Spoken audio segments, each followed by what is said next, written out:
다윗 14번째 시간 과정을 아름답게 보시는 하나님이라는 제목으로 하나님의 말씀을 나누도록 하겠습니다.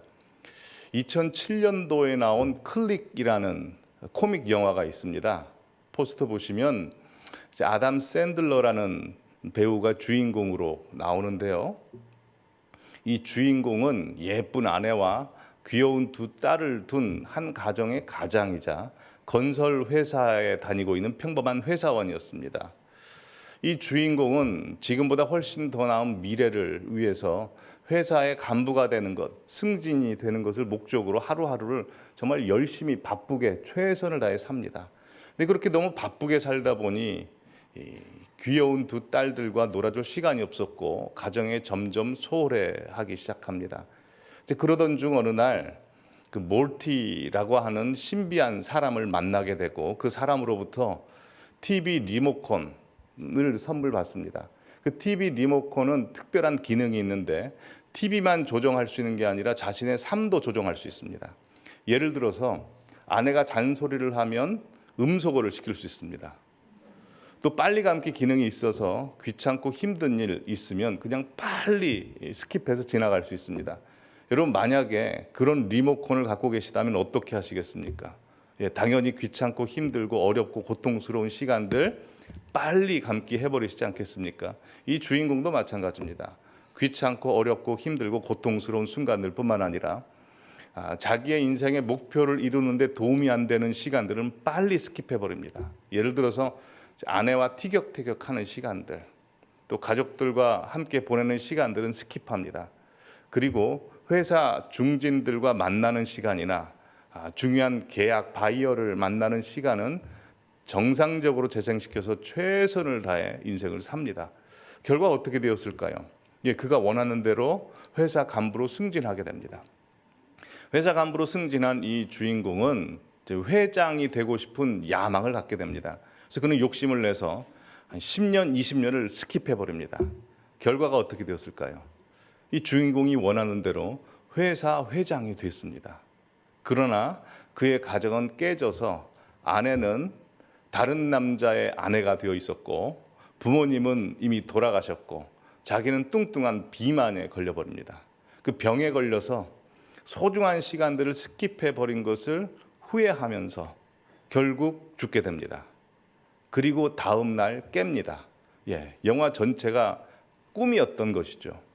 여러분 우리가 살고 있는 요즘 세상은 점점 과정을 견디기 어려운 쪽으로 가고 있습니다. 그래서 이런 현상들은 현대인들이 자주 이용하는 그 영상 매체나 AI 같은 것들에서 아주 두드러지게 드러납니다. 예를 들어서 유튜브 영상을 보면 긴 내용을 짧게 요약해주는 영상이나 아니면 핵심만 간단히 30초 안에 전달해주는 쇼츠가 유행하고 있고 AI를 보시면 정말 복잡한 정보들을 우리 사람들보다 훨씬 빠르고 정교하고 일목요연하게 요약 정리해 줍니다. 그래서 요즘에는 힘들게 과정을 보내지 않아도 됩니다. 그러다 보니 과정을 견디기가 어려워졌죠. 저 같은 경우에도 20대, 30대만 해도 유명하다고 하는 고전 소설들을 읽으려고 무지 많이 노력을 했습니다. 근데 고전 소설 보시면 맨 앞부분을 견뎌내기 어렵지 않습니까? 예를 들어서 파리의 노트르담이라는 소설 빅토르 위고가 썼죠. 그 소설 앞부분 보면 열 몇 장이 건축물 묘사로 되어 있습니다. 그걸 읽어내기가 굉장히 힘들었던 기억이 납니다. 그걸 다 읽어내면 그 다음부터 스토리에 빠져들고 재미있고 그 깊이를 이해할 수 있고 감동을 받게 되죠. 근데 사실 요즘은 그런 책 안 읽습니다. 요즘은 그냥 짧게 요약해 주는 걸 봅니다. 아까 말씀드린 이 클릭이란 영화도요. 사실 저 보지 않았습니다. 10분 안에 요약해 주는 유튜버들이 만든 유튜브 영상을 2배속 빠르게 해서 5분 안에 봤습니다. 여러분 이렇게 우리가 살고 있는 이 시대는 과정을 되도록이면 짧게 하려고 하죠. 그리고 그 과정을 짧게 하면 짧게 할수록 효율적이고 능률적이라고 이야기를 합니다. 당연히 그렇죠. 그런데 이 과정을 견뎌내기 힘들어하는 이런 풍조들은 우리로 하여금 눈에 보이는 결과, 업적, 성취만을 주목하게 되고 그 눈에 보이는 결과가 이루기까지 보이지 않았던 시행착오들, 갈등들, 아픔, 절망, 눈물은 주목하지 않게 되죠. 눈에 보이는 결과가 아니라면 아무리 과정이 의미 있어도 그 과정을 의미 있게 보질 않게 되어버립니다. 근데 한번 생각해 보시죠. 우리가 사는 대부분의 인생의 시간은 결과의 시간들입니까? 과정의 시간들입니까? 과정의 시간들이죠. 수능이 얼마 남지 않았습니다. 수능을 보는 그 시간은 얼마 되지 않습니다. 그러나 그 수능을 준비하는 시간은 압도적으로 많습니다. 과정이 많습니다. 그러기에 이렇게 과정을 경히 여기는 풍조는 과정의 시간을 보내야 되는 우리 인간들에게 좋을 리가 없죠. 근데 참 감사한 것은 온 우주 만물을 창조하시고 우리 인간을 창조하신 하나님께서는 우리 인류 역사의 과정과 또한 우리 인생의 과정을 귀하고 중요하게 생각하십니다. 창세기 1장 보시면 하나님께서 세상을 창조하셨을 때 반복적으로 등장하는 단어가 있지요. 보시기에 좋았더라입니다. 첫째 날 빛을 만드시고 보시기에 좋았더라.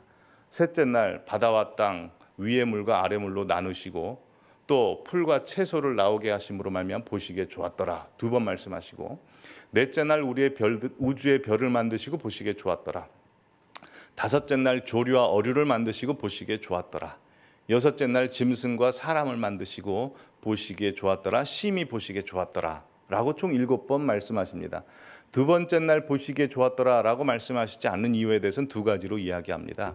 아직 물을 완전히 하늘 위 물과 땅 아래 지하수 물로 나누지 않았기 때문이다 라고 하는 것.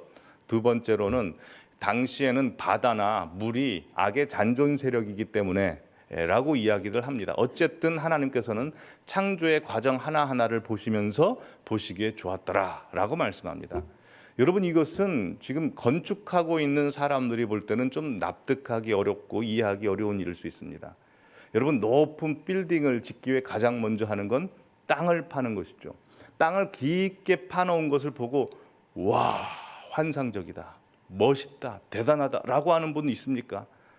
없죠. 기둥 4개를 세워놓고 야, 대단하다, 얼마나 멋있는 건물인가 라고 하시는 분은 없습니다.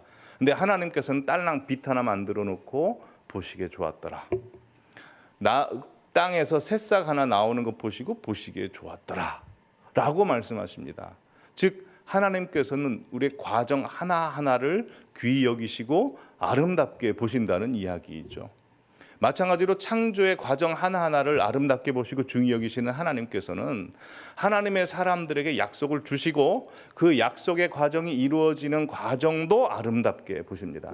그래서 약속을 주시고 약속이 이루어질 때까지 과정을 보내게 하시죠. 하나님께서 75세 된 아브라함에게 찾아가셔서 내가 너에게 복을 줄 것이다. 아들이 날 것이고 너는 큰 민족을 이룰 것이고 너에게 땅을 줄 것이고 너는 복의 통로가 될 것이다 라고 말씀하시고 그 다음날 약속이 이루어지지 않았습니다. 25년의 세월, 그 약속이 이루어지는 과정을 보내게 하시죠. 그 과정 동안에 아브라함 실수 많이 했습니다. 하나님이 거하라고 하신 가나안 땅에 기근이 임하자 그는 애굽 땅으로 피난을 가죠. 가서 사랑하는 아내 사라를 누이라고 속입니다. 또한 사라를 통해서 아이가 나오지 않자 여종인 하갈을 통해서 이스마엘을 낳은 집안이 복잡해지게 되죠. 뿐만 아니라 그 과정을 통해서 아브라함의 믿음도 성장하게 됩니다. 그는 롯을 구하기도 하고 할례를 행하기도 하고 또 소돔과 고모라 땅을 위해서 기도하기도 하고 나중에는 결국 하나님의 약속이 성취되는 이삭을 낳게 됐죠. 요셉도 마찬가지입니다. 요셉이 10대 시절에 하나님의 꿈을 꿉니다. 11곡식단이 한 곡식단에게 절을 하고 11별이 한 별에게 절을 합니다. 근데 요셉은 그 꿈을 꾸고 나서 인생이 완전 꼬여버리게 되죠. 형들에게 시기를 받아 그는 인신매매로 애굽의 종으로 팔려갑니다. 여러분, 10대 시절에 인신매매 당하여 종으로 팔려가면 그 인생이 얼마나 괴롭고 충격적이고 비극적일까요? 근데 성경은 그의 애굽 생활을 이렇게 이야기합니다. 창세기 39장 2절 3절에서 그가 형통한 자가 되었다. 하나님 보시기에 좋았더라 라고 말씀하는 겁니다. 뿐만 아닙니다. 보디발 장군 집에서 잘 사는 듯 했지만 보디발 장군의 아내가 유혹해서 억울하게 그는 감옥에 갇히게 됩니다. 억울하게 감옥에 갇혔는데 그 다음 성경도 이렇게 말씀합니다. 여호와께서 그를 범사에 형통하게 하셨더라. 보시기에 좋았더라 라고 말씀합니다. 왜 요셉은 지금 고난 가운데 있고 어려움 가운데 있는데 성경은 형통했다라고 말씀하는 걸까요? 보시기에 좋았더라라고 할까요? 예, 하나님의 약속이 이루어지는 과정이기 때문에 보시기에 좋았더라, 형통했다라고 말씀하는 겁니다. 오늘 본문의 다윗도 마찬가지입니다. 그가 15세인지 16세인지 17세인지 하나님께서 사무엘을 통해서 기름을 부으시고 이스라엘의 왕이 되게 해주겠다라고 약속하십니다. 그리고 그 다음날 왕이 되지 않죠. 그때부터 20년간 그는 약속이 이루어지는 과정을 보내게 됩니다. 물론 좋은 일도 있었고 나쁜 일도 있었습니다. 골리앗을 물리치는 일도 있었지만 사울에게 쫓김을 당하여 인간을 두려워하여 인간적인 방법으로 블레셋에 망명을 하려고 했다가 미친 척하여 그 난관을 벗어나는 일도 합니다. 하나님께서 또 은혜 주셔서 믿음 갖고 사울을 죽일 수 있었지만 용서해 주죠. 그랬던 다윗이 또 나발이라는 사람을 죽이러 가기도 합니다. 그리고 다시 블레셋에 망명 신청을 하여 자신의 정체성이 흔들리는 경험을 하기도 합니다. 그 모든 과정을 보냅니다. 그래서 다윗을 보면요, 총 3번 기름 부음 받습니다. 보여주시면 첫 번째로 사무엘이 그에게 기름 부음을 해줍니다. 그리고 두 번째는 사무엘하 2장 4절에서 유다 사람이 다윗에게 기름을 부어줍니다. 그래서 유다 지파만의 왕으로 7년 6개월을 보냅니다. 그리고 오늘 성도님께서 보신 본문에 드디어 이스라엘의 모든 장로가 다윗에게 나아가 그에게 기름을 붓고 그를 왕으로 세웁니다. 여러분, 다윗이 이스라엘의 왕이 되는 것이 하나님의 뜻입니다. 그런데 하나님의 뜻도 중요하지만 그에 못지않게 중요한 것은 하나님의 때도 중요하다는 것이죠. 어떤 청년이 저에게 이런 질문을 한 적이 있습니다. 예수님이 우리를 구원하시기 위해서 십자가에 달려 죽으셔야만 한다는 건 이해하겠다는 겁니다. 그러면 바로 나오셔서 죽으시면 되지 왜 시간을 두고 오셨는가, 이런 질문을 하는 겁니다. 창세기 3장에 보시면 아담과 하와가 원죄를 저지르죠. 그때 하나님께서 찾아가서 이렇게 약속하십니다. 여자의 후손이 나와서 뱀의 머리를 짓밟아 볼 것이다. 그러면 그때 하나님께서는 아담과 하와에게서 가인과 아벨을 낳게 하실 것이 아니고 예수님을 낳게 하셔서 십자가에 달려 죽으시게 하시면 다시 추방당했던 아담과 하와를 에덴 동산으로 바로 복귀시킬 수 있는 건 아니냐라는 것이지 않습니까? 질문이 아주 참 난감하지 않습니까? 그래서 제가 어떻게 답을 했을까요? 일단 때와 시기는 하나님 아버지에게 있는 것이니 너는 상관하지 마라 라는 예수님의 말씀으로 눌러놓고 하나님 뭐라고 답을 해야 될까요? 라고 생각을 했던 기억이 납니다. 근데 이 질문에 대한 답은 하나님의 뜻이 다윗이 이스라엘의 왕이 되는 것이었지만 하나님께서 그로 하여금 왕이 되는, 즉 약속이 이루어지는 과정을 보내게 하신 이유와 똑같습니다. 성도님들의 가족 모든 구성원들이 예수님을 잘 믿고 구원받는 것이 하나님의 뜻이지만 아직 그 약속이 이루어지지 않는 그 질문에 대한 답도 똑같고요.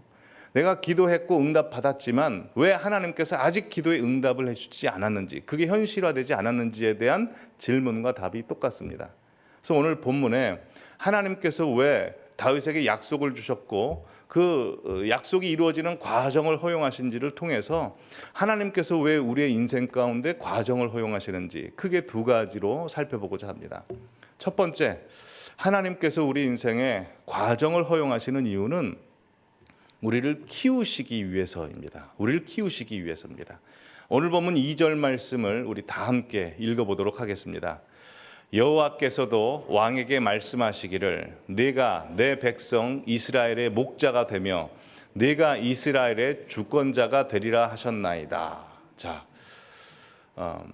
유다 지파만의 왕이었던 그 다윗이 7년 6개월째 되던 때 사울의 아들 이스보셋이 북이스라엘의 왕이었는데 그의 신하들이 이스보셋을 암살하게 됩니다. 그러자 왕이 사라진 이스라엘의 대부분의 지파 장로들이 다윗에게 나아가 당신이 우리의 왕이 되어 주십시오라고 그를 기름 붓게 하면서 하나님께서 그를 왕으로 왜 세우셨는지를 말씀합니다. 즉 다윗을 왕으로 세우신 목적, 하나님께서 원하시는 왕의 이미지는 목자다라고 이야기합니다. 여러분, 근데 사실 세상 사람들이 원하는 목자, 지도자의 이미지는 목자가 아니죠. 사람들이 원하는 건 강력한 군주입니다. 마키아벨리 군주론에 보면 이렇게 기록되어 있습니다. 군주는 사악하게 행동하는 법을 알고 있어야 한다. 군주는 국가의 안정과 번영을 위해서라면 종교나 도덕에 반하는 통치 행위도 과감히 행해야 한다. 군주는 사랑받는 것보다 두려움의 대상이 되어야 된다. 사람을 다룰 때는 다정하게 대하거나 아니면 아주 철저히 짓밟아 뭉개버려야 됩니다. 사소한 피해에 대해서는 쉽게 보복하지만 엄청난 피해에 대해서는 감히 복수할 엄두조차 내지 못한다. 결과가 수단을 정당화한다. 이 마키아벨리의 군주론에 영향을 받은 사람이 프랑스의 나폴레옹, 독일의 히틀러, 이탈리아의 무솔리니, 쿠바의 카스트로, 소련의 레닌 같은 사람들 아닙니까? 근데 그런 지도자는 하나님께서 원하시는 지도자가 아닙니다. 그리고 그런 지도자는 쉽게 만들어질 수 있습니다. 하지만 하나님께서 원하시는 지도자는 목자입니다. 목자는 뭐 하는 사람입니까? 양을 위해서 목숨을 버릴 수 있는 사람, 양을 살피고 세워주는 사람이죠. 하나님께서 다윗을 왕으로 선택한 이유가 있습니다. 그는 목자였기 때문입니다. 그래서 다윗이 골리앗과 싸우기 전에 사울 왕에게 자기 자신이 어떻게 양을 쳤는지에 대해서 이렇게 이야기합니다. 사무엘상 17장 보시면 주의 종이 아버지의 양을 지킬 때 사자나 곰이 와서 양떼에서 새끼를 물어가면 내가 따라가서 그것을 치고 그 입에서 새끼를 건져내었고 그것이 일어나 나를 해하고자 하면 내가 그 수염을 잡고 그것을 쳐 죽였나이다 라고 해서 다윗은 다른 목자들과 달리 사자와 곰이 양을 물어가면 자신의 목숨을 다해서 끝까지 지켰다는 겁니다. 그 모습을 하나님께서 보신 겁니다. 그래서 시편 78편 70절 보시면 하나님께서 그의 종 다윗을 택하셔서 양의 우리에서 취하시며 젖 양을 지키는 중에서 그를 이끌어내사 그의 백성인 야곱 그의 소유인 이스라엘을 기르게 하셨더니 라고 되어 있습니다. 즉 동물 양을 지키던 다윗을 보신 하나님께서 그를 하나님의 불쌍한 영혼의 어린 양들 이스라엘 그 양들을 기르게 하셨다라고 되어 있습니다. 근데 71절에 보시면 전 양을 지키는 중에서 그를 이끌어내사라고 되어 있듯이 하나님께서 원하시는 영혼의 목자가 되는 과정은 이끌어내사 이 과정은 오래 걸리는 거죠. 그래서 다윗의 인생을 보면 하나님께서 그를 키우시는 시간입니다. 가장 먼저 그에게 무엇을 키우게 하실까요? 사람을 이해하는 그릇을 키우십니다. 사무엘상 22장 1절 2절 보시면 그가 아둘람 굴에 들어갔을 때 하나님께서는 그 아둘람 굴에 사람을 보내십니다. 2절에 보시면 환난당한 자, 빚진 자, 그리고 마음이 원통한 자를 보내십니다. 여러분, 상처받은 자, 억울한 자, 우울감 있는 사람, 분노에 찌든 사람, 사회에 부정한 사람, 관계에 어려움이 있는 사람들과 함께 지내면 힘들지 않습니까? 근데 왜 하나님께서 이런 사람들을 보내셨겠습니까? 이 아둘람 굴을 하나님께서는 양의 우리로 만드셔서 하나님께서 영적인 양식을 다윗에게 줌으로 말미암아 그들을 품게 하십니다. 있는 모습 그대로 받아줄 뿐만 아니라 그들과 함께 성장하여 하나님께 더욱더 가까이 가게 합니다. 그래서 이 아둘람 굴에서 함께한 600명, 남자만 600명이고 나중엔 남자만 400명이고 나중에 600명이 됩니다. 그러니 1000명이 넘었겠죠. 그 사람들이 다윗을 위해서 목숨을 버리는 용사들이 됩니다. 여러분, 우리가 살면서 가장 힘든 게 무엇입니까? 내 마음에 들지 않는 사람, 내가 감당할 수 없는 사람과 함께 어울려 살아야 되는 것 아닙니까? 근데 왜 하나님께서는 그런 사람들을 우리에게 보내셨을까요? 마찬가지입니다. 우리도 다른 사람을 먹이는 영혼의 목자가 되게 하시기 위해서 하나님께서 사람들을 보내주시는 것입니다. 뿐만 아닙니다. 하나님께서는 13년 동안 다윗을 이 광야 저 광야 모든 광야를 돌아다니게 하십니다. 그래서 다윗은 광야에 대해서 모르지 않습니다. 근데 왜 그렇게 하신지 아십니까? 나중에 다윗이 왕이 되어 블레셋, 암몬, 모압, 아말렉들과 전쟁을 치르게 됩니다. 그 전쟁을 치를 때 전쟁의 장소가 다윗이 돌아다녔던 그곳입니다. 그곳의 지형지물에 대해서는 다윗이 다 아는 겁니다. 오늘 5장 말씀 중에 6절에서 7절 말씀 보시면 다윗이 이스라엘 온 지파의 왕이 되어 가장 먼저 한 일이 있는데 그것은 예루살렘, 여부스성, 다윗성이라고도 하죠. 그걸 정복하는 겁니다. 왜냐하면 여호수아 시대 때부터 그 성은 여호수아도 갈렙도 정복하지 못하는 난공불락의 성이었습니다. 근데 그 성은 어떻게 이기는 줄 아십니까? 물론 하나님께서 이기는 방법을 가르쳐 주시기도 했지만 다윗이 그곳의 지형을 다 압니다. 화면 보여주시면 이 여부스 성은 비탈진 언덕에 있습니다. 그래서 이 정복할 수가 없죠. 근데 수로가 나 있는 겁니다. 이걸 다윗이 알고 있었습니다. 그래서 이 수로를 통과해서 트로이 옥마처럼 올라가서 정복할 사람은 내가 군대 장관 시켜주겠다라고 했을 때 요압이 가장 먼저 올라갑니다. 그래서 정복해 버립니다. 다윗이 광야 생활하면서 알게 된 정보 때문에 정복하게 된 예루살렘 성입니다. 뿐만 아닙니다. 오늘 보면 22절부터인가요? 25절부터인가요? 보여주시면 블레셋과의 전투를 합니다. 이 블레셋과의 전투에서는 24절에 있다시피 뽕나무 꼭대기에서 숨어서 걸음 걷는 소리가 들리거든 공격하라라고 해서 매복 작전을 합니다. 물론 하나님께서 이것도 가르쳐 주셨습니다. 근데 다윗이 이런 공격을 할 수 있는 이유가 무엇입니까?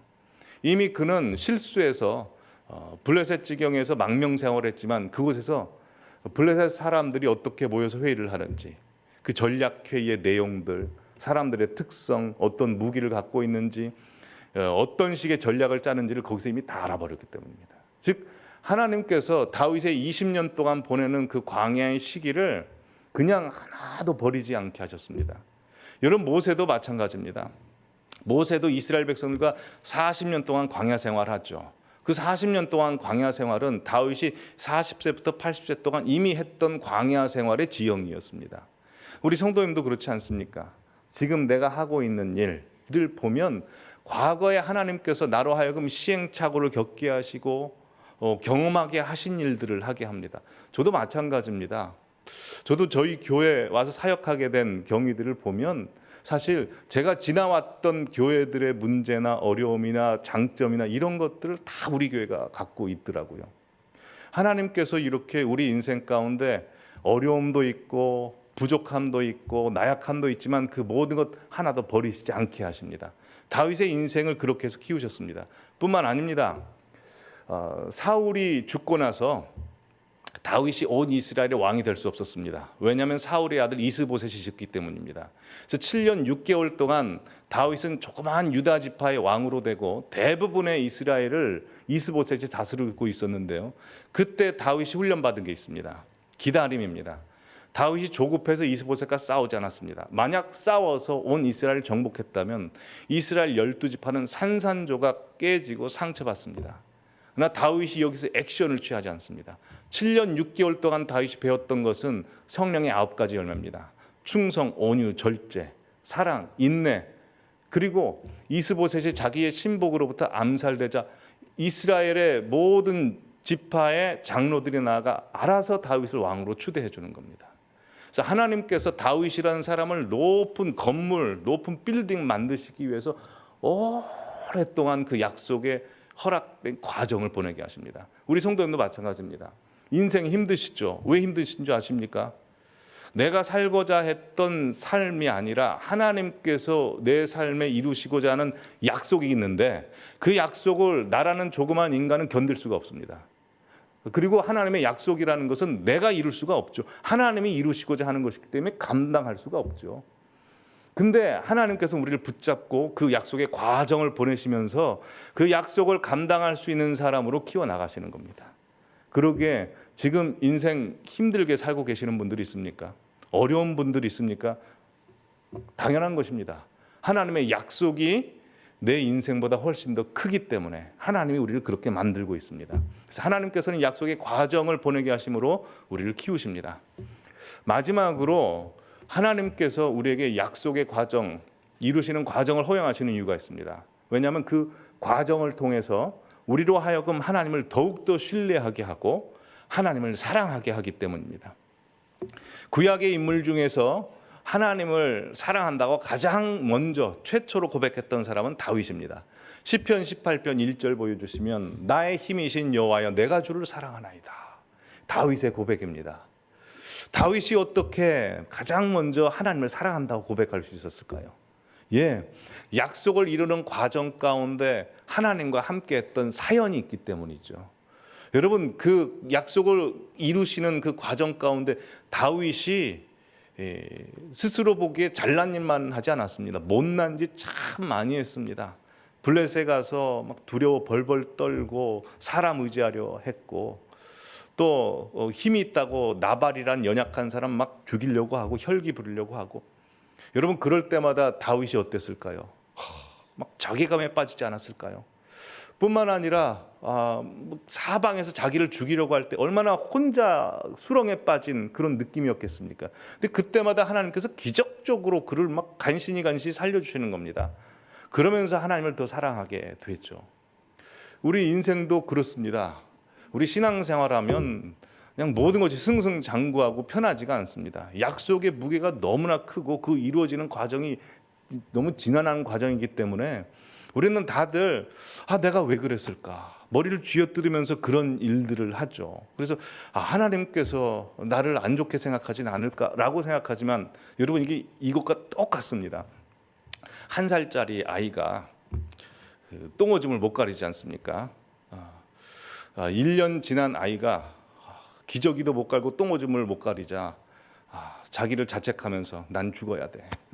지금 몇 년이 됐는데 아직도 똥오줌을 못 가리나. 기저귀 값만 해도 이게 얼마인데 우리 엄마 아빠에게 도움도 되지 못하고 저 구석에 가서 막 머리를 쥐어뜯고 있습니다.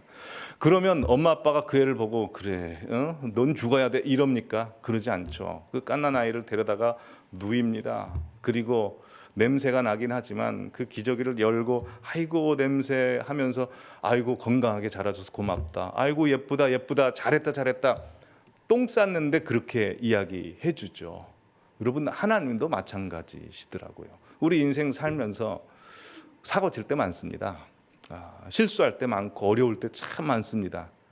그때마다 나는 죽어야 돼. 왜 나는 이 정도밖에 안 될까라고 하지만 하나님께서는 보시고 그래 아이고 예쁘다라고 해주십니다. 왜 그런지 아십니까?